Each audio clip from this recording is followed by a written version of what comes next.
financiado por Irán y que lleva muchos años en el norte de Israel presumiendo de tener miles. Ellos hablaban de 150.000 misiles. Bueno, no sé si será verdad o no, pero lo que está bien claro que este ejército de Hezbollah en el norte es un ejército muy bien preparado, con muchas armas, y no es la primera vez que se enfrentan a Israel. Hay temor, hay mucha incertidumbre acerca de lo que va a pasar. Mi hermana querida Susana, desde Galilea, me llamaba esta mañana y hablábamos un buen rato y me comentaba cómo está la situación. Ya digo, hay mucha incertidumbre, mucho temor. 300.000 personas que forman parte de la, digamos, de la reserva, personas que han estado en el ejército, pero que han vuelto a ser llamados para apoyar a los que están allí combatiendo, han sido llamados.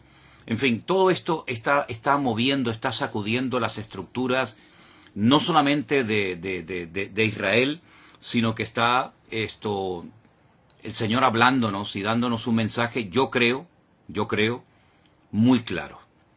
Yo dije en cierta ocasión, en los días del confinamiento, ¿se acuerdan ustedes? Por allí, por marzo del 2020, que Dios le estaba hablando al mundo con lo que estaba sucediendo.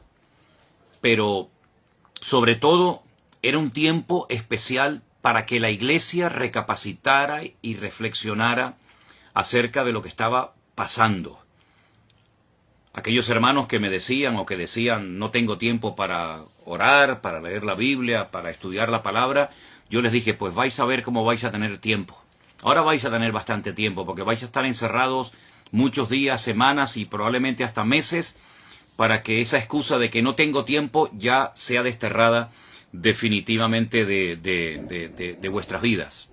Por lo tanto, yo creo que en aquellos meses, en aquel tiempo, 2020, el Señor estuvo tratando con la iglesia, con cristianos tibios, cristianos que se habían dejado de congregar por diferentes motivos, muchas personas que comenzaron a leer la Biblia por primera vez en su vida y tuvieron un encuentro personal con Cristo.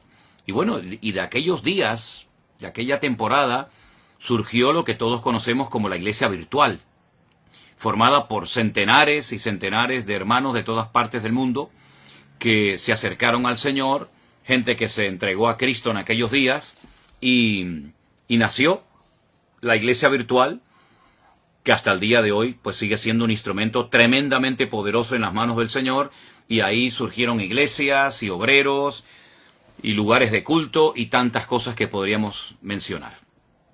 Ahora el tiempo es diferente. Ahora nosotros, por lo menos en esta parte del mundo, no estamos encerrados, pero sí están encerrados en sus hogares los habitantes de Israel, que no pueden salir a las calles, no pueden ir los chicos a estudiar a la escuela, no pueden las personas ir a trabajar a sus trabajos porque el país está en guerra. Pero yo siempre también he dicho, y solamente lo recuerdo, que lo natural es un reflejo de lo espiritual. Repito, lo natural es un reflejo de lo espiritual. ¿Qué está pasando en lo natural? Cosas terribles. Hemos visto imágenes que nos han dejado a todos con los pelos de punta, y otras muchas que no hemos querido publicar. Y todo esto, la pregunta es, ¿Dios lo ha permitido, sí o no? ¿O es que aquí el diablo puede hacer lo que le da la gana, cuando le dé la gana y cuando quiera y donde quiera? Yo creo que el que controla la historia, el que quita y pone reyes, el que permite o impide cosas es nuestro Dios. Y el diablo no puede hacer nada sin permiso de Dios. Siempre recuerden eso. El diablo no puede hacer nada sin permiso de Dios. ¿Se acuerdan cuando el endemoniado Gadareno, los demonios que habitaban en él, le pidieron permiso al Señor para entrar en aquella piara, en aquel hato de cerdos? ¿Se acuerdan ustedes? Bueno, pues ahí tienen un ejemplo. El diablo está sometido a Dios. Libro de Job, léanlo detenidamente, léanlo tranquilamente, y se van a dar cuenta que Satanás actuaba hasta donde el Señor le permitía actuar, porque el diablo no es un ser, digamos, autónomo, que pueda hacer lo que le dé la gana, sin darle cuentas a nadie, ni muchísimo menos. El diablo es un ser que tiene que estar sometido a Dios, le guste o no. Porque Dios es el que permite, el que impide, el que autoriza, el que abre o el que cierra. Y en esta ocasión, Dios ha permitido todo lo que ha sucedido. Claro, algunos dirán, bueno, pero yo no creo en eso. Es que, lo he dicho muchas veces, lo que usted crea o lo que usted opine no va a cambiar la esencia de Dios. Y Dios tiene todo el permiso y toda la autoridad para hacer lo que quiera y cuando quiera, cuantas veces le dé la gana, porque para eso es Dios. Y no está sujeto a leyes humanas ni a ningún tipo de limitaciones. Él es Dios soberano, Rey de toda la tierra es de Dios y su plenitud, y por lo tanto, cuando Él permite algo es porque es necesario que eso que sucede haya sucedido de esa manera. Cuando el hombre peca contra Dios, cuando el hombre pisotea la sangre de Cristo, cuando el hombre se mete contra el Evangelio, las consecuencias a corto y a largo plazo son terribles, terribles. Yo estaba ahora mismo hablando con unos hermanos de Jerusalén, donde me acaban de decir hace un instante que hace unos días, hace muy poco tiempo, en la ciudad de Haifa, allí en Israel, pues fueron a evangelizar, a hablar de Cristo. Miren qué delito, ¿no? Tan grande, ¿no? Todo el mundo puede manifestarse, pero parece ser que en Israel, hoy por hoy, a los misioneros, a los hermanos que salen a las calles, en un país, dicen, 100% democrático, pues parece ser que unos tienen más derechos que otros. Y esa es la cruda realidad. Yo he visto cómo a personas en Jerusalén se les ha escupido, se han quemado Nuevos Testamentos, se les ha perseguido, se les ha criticado, se los ha expulsado de zonas porque son cristianos, son enemigos, ¿verdad? Y hay que expulsarlos.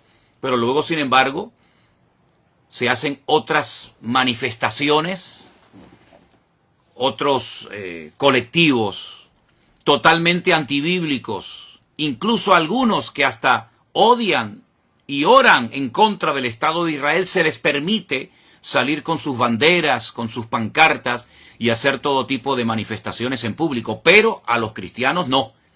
A los cristianos no se les permite evangelizar. Y si no, inténtelo. Si no me cree, haga usted la prueba. Coja mañana tratados, folletos, Biblias, Nuevo Testamento. Váyase, por ejemplo, a Jerusalén y póngase donde usted quiera. A ver si usted tiene la libertad de repartir libremente. Ni se le ocurra, porque la van a expulsar y le van a impedir y la policía se le va a tirar encima. Entonces, ¿de qué estamos hablando? ¿Del pueblo de Dios? Mire, está pasando en Israel hace muchos años, no ahora, hace muchos años está pasando lo mismo que pasó en la época de la iglesia primitiva, que a los líderes religiosos no les gustaba que a los apóstoles predicaran de Cristo en las calles. Los encarcelaron, los torturaron. ¿Dónde mataron a Esteban? Yo pregunto, ¿dónde mataron a Esteban? ¿Y quién mató a Esteban? A Esteban no lo mataron gentiles. ¿Qué le hicieron a Esteban?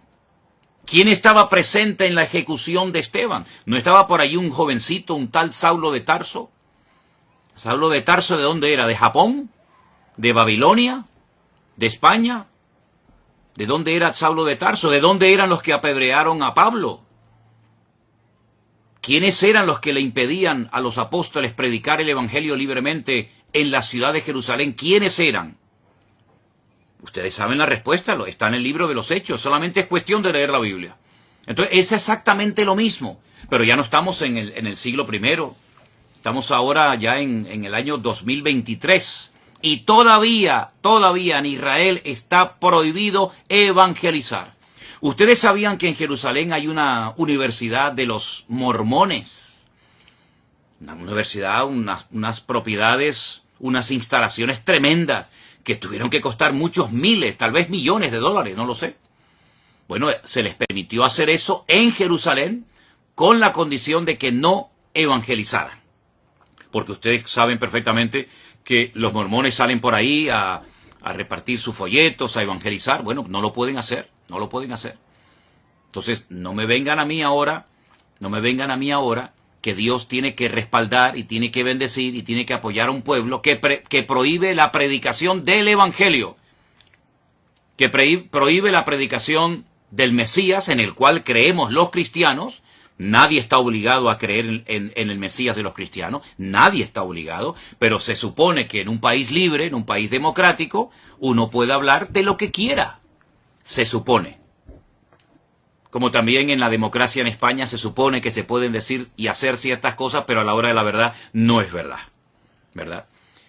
Entonces, mis queridos hermanos, eso por una parte. Por otra parte, ¿en quién se está poniendo mayoritariamente? No digo en toda la población, pero ¿en quién se está poniendo fundamentalmente la confianza en este momento, en medio de este conflicto por parte de muchos habitantes de Israel?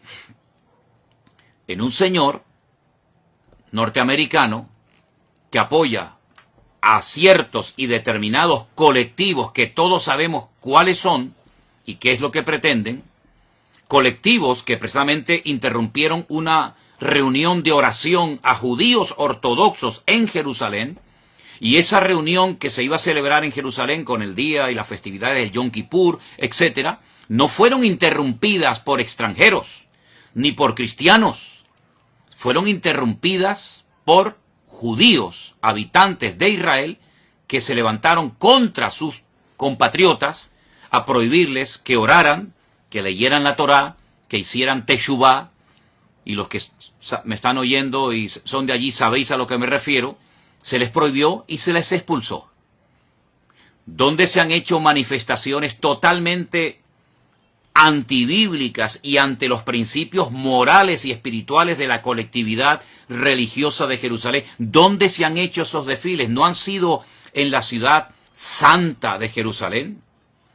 Entonces, hermanos, cuando estas cosas ocurren, no ocurren por casualidad. Las cosas no ocurren porque al diablo se le ocurrió zarandear ahora a este país y no. Vamos a ver, las cosas ocurren con un propósito. Y ni una hoja de un árbol se mueve si no es con permiso de nuestro Dios. ¿Sí o no? ¿Cuántas veces lo hemos dicho? Que no se produce, no ocurre nada sin permiso de Dios. Y Dios ha permitido en este momento que se hiciera el ridículo y que la gente todavía, tanto en Israel como fuera de Israel, se estén preguntando, ¿pero qué ha pasado? ¿Qué ha pasado con el servicio de inteligencia tan poderoso que tiene Israel? ¿Qué ha pasado con los soldados? ¿Qué ha pasado? ¿Se han quedado dormidos? ¿Cómo es posible que más de 1000 terroristas se hayan infiltrado en territorio israelí y hayan hecho una masacre terrible que, aunque algunos políticos, incluida la vicepresidenta de nuestro país, de España, no ha querido condenar, y otros tantos políticos en su hipocresía y en su populismo, ¿verdad? Pues esto ha sido algo terrible. Esto me recordaba a mí a los tiempos bíblicos, cuando se peleaba contra filisteos y amorreos y aquellas matanzas y aquellas cosas terribles que nos cuenta la historia. Pues lo hemos visto hace unos días en televisión, como centenares de personas corrían despavoridas como conejos, asustados por el desierto del sur de Israel, y eran como presas de caza disparándoles a discreción, a diestra y a siniestra, y hemos visto cosas que ni siquiera quiero mencionar. Hermanos queridos, ¿es que acaso Dios se ha dormido? ¿Es que acaso Dios se ha olvidado de su pueblo? ¿Es que acaso Dios ya no recuerda sus promesas y sus pactos? Claro que los recuerda. El problema no es que Dios se ha olvidado de su pueblo. El problema es que su pueblo se ha olvidado de su Dios. Esa es la realidad. Ahora bien, para los cristianos que dicen, bueno, este es un tiempo de prueba para Israel, que son el pueblo de Dios, yo quiero hacer un pequeño alto en el camino y preguntarles a todos ustedes, y veo que hay muchísima gente conectada, no sé exactamente de dónde, pero bueno, eso es ahora mismo lo menos importante. Yo les hago una pregunta. ¿Conocen ustedes ese versículo del Nuevo Testamento? No del Antiguo Testamento, del Nuevo Testamento, que leen millones de cristianos todos los días, pastores, evangelistas, maestros, etcétera. Ese versículo que dice, vosotros sois real sacerdocio, pueblo santo, adquirido por Dios. ¿Se acuerdan de ese versículo? ¿Saben, verdad, dónde está y todo, verdad? Vosotros que no erais pueblo, ahora sois pueblo de Dios, real sacerdocio, nación santa, pueblo adquirido por Dios para que anunciéis las virtudes de aquel que os llamó de las tinieblas a su luz admirable. Entonces, mi pregunta es, ¿somos los cristianos pueblo de Dios? ¿Sí o no? Respóndame ustedes, que yo estoy viendo ahí cómo están escribiendo muchas personas. ¿Somos los cristianos, vuelvo a preguntar, ¿somos los cristianos pueblo de Dios o no somos pueblo de Dios? ¿O el único pueblo de Dios que existe sobre la faz de la tierra se llama Israel? Y nosotros, entonces, si no somos pueblo de Dios, ¿qué somos entonces, hermanos? ¿Qué somos entonces? Si no somos pueblo de Dios, somos otro pueblo diferente. Dios tiene entonces dos pueblos, uno judío y uno gentil. O Dios tiene un solo pueblo, y a ese único pueblo pertenecen judíos, españoles, japoneses, americanos, latinos. Dios tiene un solo pueblo. Entonces, si somos el pueblo de Dios, y yo creo que en eso, no lo sé, estaremos la inmensa mayoría de creyentes de acuerdo. Si somos el pueblo de Dios, y veo que muchos están contestando, sí, pastor, sí, somos el pueblo, muy bien, pues entonces a todos los que están diciendo que sí somos el pueblo de Dios, y a los que no lo están contestando, pero saben que somos el pueblo de Dios, yo les quiero leer estos versículos. Y dicen así: si se humillare mi pueblo. Usted ha dicho que somos pueblo de Dios, lo acaban de escribir muchos de ustedes. Sí, amado pastor, somos el pueblo de Dios. Gracias, hermano. Si se humillare mi pueblo, sobre el cual es invocado mi nombre, y oraren, y buscaren mi rostro, y se convirtieren de sus malos caminos, entonces yo oiré desde los cielos y perdonaré sus pecados y sanaré su tierra.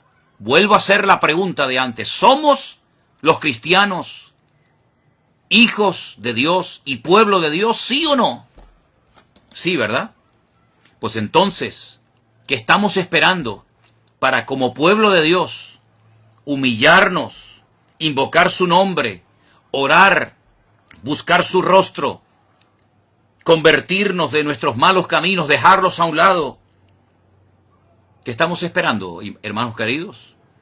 Sí, ya veo que saben el versículo donde está y todo. Segunda de Crónicas 7:14, efectivamente, ese es, mi hermana Mónica. Segunda de Crónicas 7:14. Pues si somos el pueblo de Dios, seamos coherentes con lo que decimos. Porque es una incongruencia decir somos pueblo de Dios para lo que nos interesa, y ahora que está viniendo la hora de prueba a todas las naciones de la tierra, decir no, eso ahora es para los judíos. Entonces, ¿en qué quedamos? ¿Somos o no somos el pueblo de Dios? No seamos hipócritas, no seamos fariseos, no seamos pueblo de Dios para las promesas y para los privilegios y para las bendiciones, y después resulta que no somos pueblo de Dios cuando viene la ira de Dios, cuando viene la justicia de Dios, etcétera, etcétera, etcétera. Hay un mensaje muy bonito que el Señor le da a una de las iglesias que son mencionadas en el libro del Apocalipsis. Y dice lo siguiente: yo conozco tus obras, he aquí que he puesto delante de ti una puerta abierta, la cual nadie puede cerrar, porque aunque tienes poca fuerza, has guardado mi palabra y no has negado mi nombre. ¿Qué le parece? Por cuanto has guardado la palabra de mi paciencia, yo te guardaré de la hora de la prueba que ha de venir sobre el mundo entero. Ahora les digo dónde estoy leyendo. Yo te guardaré de la hora de la prueba que ha de venir sobre el mundo entero, para probar a los que moran sobre la tierra. ¿A quién van dirigidas esas palabras, hermanos? ¿Solamente a los judíos? No. Esas palabras las escribió el apóstol Juan, porque el Señor Jesucristo, el que murió en la cruz y resucitó al tercer día, le dijo: escribe lo que has visto, lo que has oído, lo que es y lo que será, y envíalo a las 7 iglesias. Y este mensaje va dirigido a la iglesia de Filadelfia. Yo sé que en España la iglesia de Filadelfia son las iglesias de los hermanos gitanos, pero la iglesia de Filadelfia era una congregación que existía hace 2000 años en la zona de Turquía, de Asia Menor, y fueron palabras dirigidas por Cristo a una iglesia, a su pueblo. Apocalipsis capítulo 3, del versículo 7 en adelante. Yo te guardaré de la hora de la prueba que ha de venir sobre el mundo entero para probar a los que moran sobre la tierra. He aquí yo vengo pronto, retén lo que tienes para que ninguno tome tu corona. ¿Qué le parece? Somos el pueblo de Dios, ¿verdad? Muy bien. Pues entonces vamos a comenzar a poner en práctica Segunda de Crónicas 7:14. Vamos a comenzar a humillarnos. Vamos a dejarnos ya de perder el tiempo. Vamos a dejarnos de utilizar las redes sociales para tonterías. Y vamos a utilizar todos los recursos y medios habidos y por haber que el Señor ponga a nuestro alcance para predicar la palabra de Dios, la sana doctrina, lo que Cristo quiere que prediquemos, y no perdamos el tiempo en aquellas cosas que no edifican y que no son de Dios. Pueblo de Dios es aquel hombre y aquella mujer, da igual si es judío, japonés, coreano, español o latino, da igual. Pueblo de Dios es todo aquel hombre y toda aquella mujer que ha sido, voy a utilizar un término bíblico, lavado, comprado, redimido por la sangre de Jesucristo. Esos son el pueblo de Dios. Dios no le va a pedir la nacionalidad o el pasaporte a nadie. Pueblo de Dios somos aquellos hombres y mujeres que hemos abrazado a Cristo, hemos creído en Él y lo hemos hecho nuestro Señor, nuestra cobertura y nuestra autoridad. Por eso cuando yo veo al pueblo de Israel casi rogándole, suplicándole al señor Biden, al señor de los Estados Unidos, que el pobrecito ya no sé ni cómo se puede mantener en pie. Por favor, ayúdennos, no nos abandonen, no nos dejen solos. Y vemos al señor Biden saliendo y diciendo, no les vamos a dejar solo, aquí estamos nosotros. Miren, escúchenme una cosa, si no claman ahora al Dios de Israel, los que viven allí, los que necesitan ver una manifestación poderosa del poder de Dios, si no claman a Dios, sino que se refugian y miran al tío Sam y miran a América, cuando termine esta guerra, que va a terminar, por supuesto, y que Dios la va a ganar, y que Dios la va a ganar, ¿quién se va a llevar la gloria? ¿Dios? ¿O los que ayudaron al pueblo de Israel? Porque que yo sepa, el señor Biden tiene de cristiano lo que yo tengo de obispo católico. Yo soy más obispo católico, hablando, bromeando, que el señor Biden de cristiano. El señor Biden de cristiano no tiene nada, nada, nada. Lo que apoya el señor Biden es antibíblico. Y ahora poner la confianza en el todopoderoso tío Sam, creyendo que ellos le van a salvar. Qué error histórico tan grande está volviendo a cometer, y con todo el dolor de mi alma tengo que decir, qué dolor tan grande me produce que el pueblo de Israel, el pueblo de la Biblia, el pueblo de las promesas, el pueblo de los apóstoles, el pueblo del Mesías verdadero, el pueblo de los profetas, tenga que mirar al hombre, cuando la palabra de Dios dice, maldito el hombre que confía en el hombre. Más bienaventurado el hombre que confía, o el pueblo que confía en el Señor Dios Todopoderoso. Miren, yo les voy a pedir a los que quieran un favor. Yo voy a pedirles que ustedes lean detenidamente el capítulo 14, el capítulo 15 y el capítulo 16 de Segunda de Crónicas. Repito, capítulo 14, capítulo 15 y capítulo 16 de Segunda de Crónicas.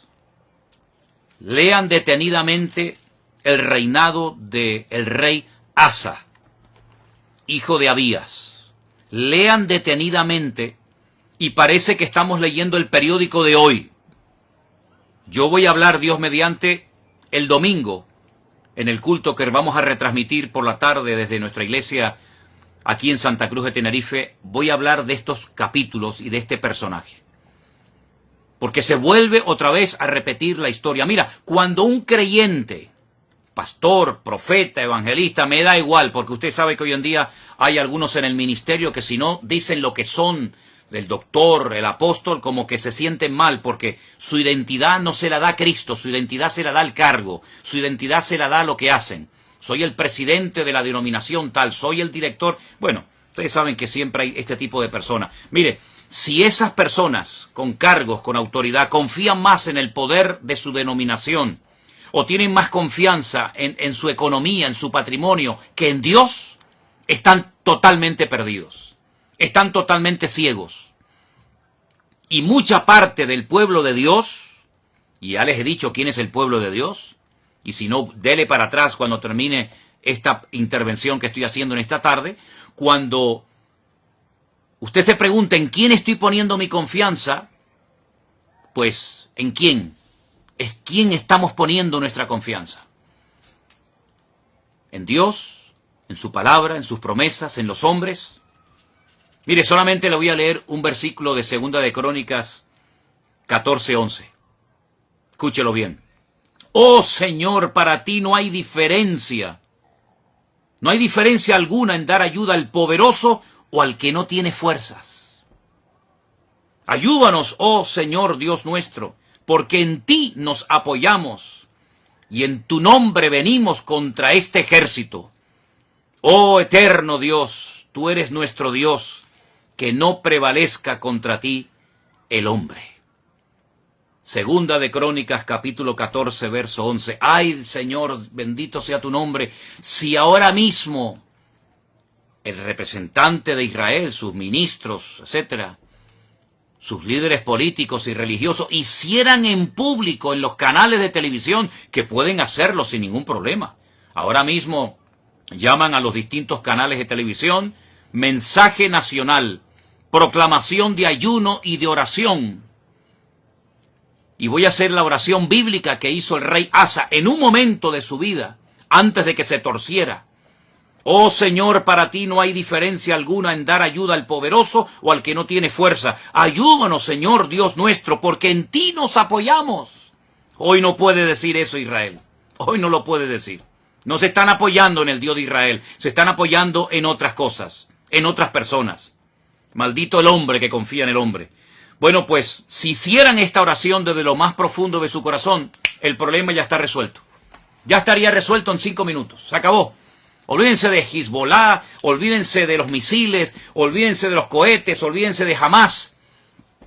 Todo estaría solucionado en 5 minutos. Si el pueblo de Dios se humillara e hiciera, por ejemplo, esta oración, y que añadiera lo que quisiera, pero que por lo menos hiciera desde lo más profundo del corazón, en un genuino arrepentimiento, hiciera esta oración, el problema en este momento, allí en Oriente Medio, en Israel, ya estaría solucionado. Las 300.000 personas, muchos hermanos nuestros que están ahora mismo allí, con su fusil, dejando atrás a sus familias, a sus hijos, si se hiciera esta oración a nivel nacional, así como cuando se para el país, cuando hay ciertas y determinadas festividades, y los que viven allí lo saben, y se bajan de los carros, se bajan de los coches y agachan la cabeza en señal de respeto y de reverencia. Si ahora mismo se parara Israel delante de Dios, hiciera esta oración, los de Hamás saldrían corriendo y nunca más volverían a atormentar a Israel, nunca más. Los 100 y pico, y lo digo con mucho dolor, personas que están en este momento secuestradas, volverían caminando por su propio pie a la tierra santa de Israel. Y todo el mundo lo vería. Y las televisiones estarían allí en la franja de Gaza filmando cómo viene uno y el otro, y el padre y la mamá y el niño y las familias juntas vendrían caminando, cantando y adorando al Dios de los escuadrones de Israel. Si todo Israel se humillara delante de Dios, si la iglesia de Cristo se humillara ahora, como pueblo de Dios que somos, esos 100 y pico personas que han sido vilmente secuestrados, volverían caminando y cantando. Se fueron llorando, sí, se fueron llorando, pero volverían con regocijo, glorificando a Dios, porque sus enemigos dirían, váyanse. ¿O no se acuerdan ustedes cuando fueron a atacar la casa del profeta Eliseo lo que pasó? ¿No se acuerdan? Ustedes lean la Biblia, hermanos. Lean la Biblia, es increíble que al pueblo cristiano se le tenga todavía que pedir y suplicar. Lean la Biblia, pero es la cruda realidad.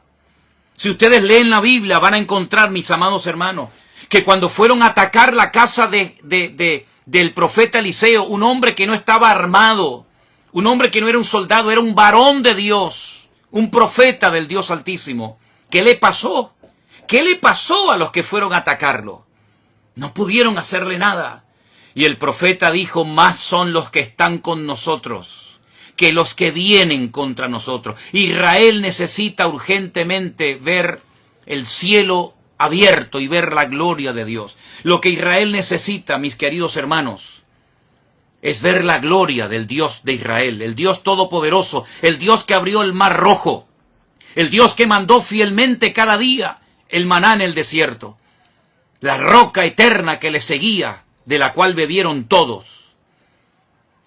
El Dios que tantas veces se manifestó y que de tal manera amó a este mundo que dio a su Hijo unigénito para que todo aquel que crea en Él no se pierda, mas tenga vida eterna, está deseando sorprender al pueblo y que digan entre las naciones, grandes cosas ha hecho el Señor con estos.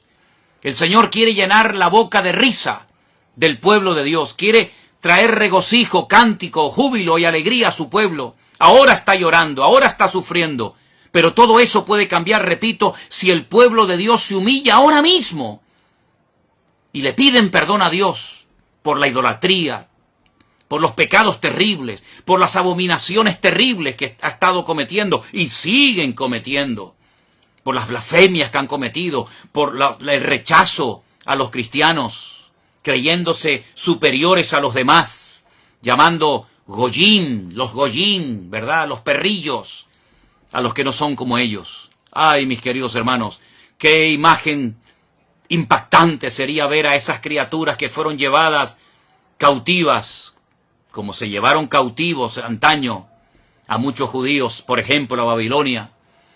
Verlos volver caminando, cantando, alabando a Dios, cantando salmos, sería algo maravilloso. ¿Por qué no oramos en esta línea, hermanos? Israel no sabe qué hacer. Esa es la verdad. No saben qué hacer.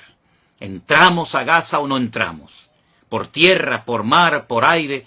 ¿Qué hacemos? Tienen seguramente muchas propuestas encima de la mesa, pero le falta la más importante. Orar a Dios. Clamar a Dios. Y no poner la confianza ni en el señor Biden, ni en lo que este señor representa. Porque no es un digno representante del reino de Dios, ni muchísimo menos. Lo que tiene que hacer este señor es primeramente convertirse y dejar sus muchos pecados, que también los tiene. No es el instrumento de Dios para traer justicia y paz a la tierra, no. Para eso traemos al príncipe de la paz, que es nuestro Señor Jesucristo. No necesitamos tu ayuda, mi amigo. Con nuestro Dios nos sobra y nos basta. Pero, hermanos queridos, hasta que esto no suceda, correrán ríos de sangre y muchas personas perderán la vida innecesariamente. Muchas de estas cosas se podían haber evitado, créanme. Muchas de estas muertes se podían haber evitado si hubieran preparado sus corazones y hubieran impedido que el pecado entrara a la tierra santa de Dios. Pero se comportaron mal fuera cuando estaban fuera de la tierra, se han comportado muchos mal estando en la tierra, y ahora aquellos que quieren predicar las buenas nuevas del Evangelio, se les prohíbe y se les persigue y se les humilla. Entonces, queridos, ¿qué les parece? Que Dios nos bendiga, que Dios nos ayude. Pensaba honestamente que, como no había anunciado nada, prácticamente nadie se conectaría a este tiempo en el que estoy compartiendo el sentir de mi corazón, y me he quedado realmente sorprendido de ver la cantidad de gente que se ha conectado. Que Dios les bendiga, y en vez de orar genéricamente por el pueblo de Israel, vamos a orar específicamente para que haya humildad, quebrantamiento de corazón, genuino arrepentimiento, para que el Señor traiga restauración a su tierra y veamos la gloria de Dios que nos está haciendo mucha falta. Sí, también a nosotros necesitamos milagros, señales, prodigios. No puede ser que se esté hablando más de terroristas que de Cristo. No puede ser que los medios de comunicación gasten más saliva y más tiempo y más horas de programación, dando pompa y publicidad a criminales y asesinos, que al Evangelio del Señor Jesucristo. Están pisoteando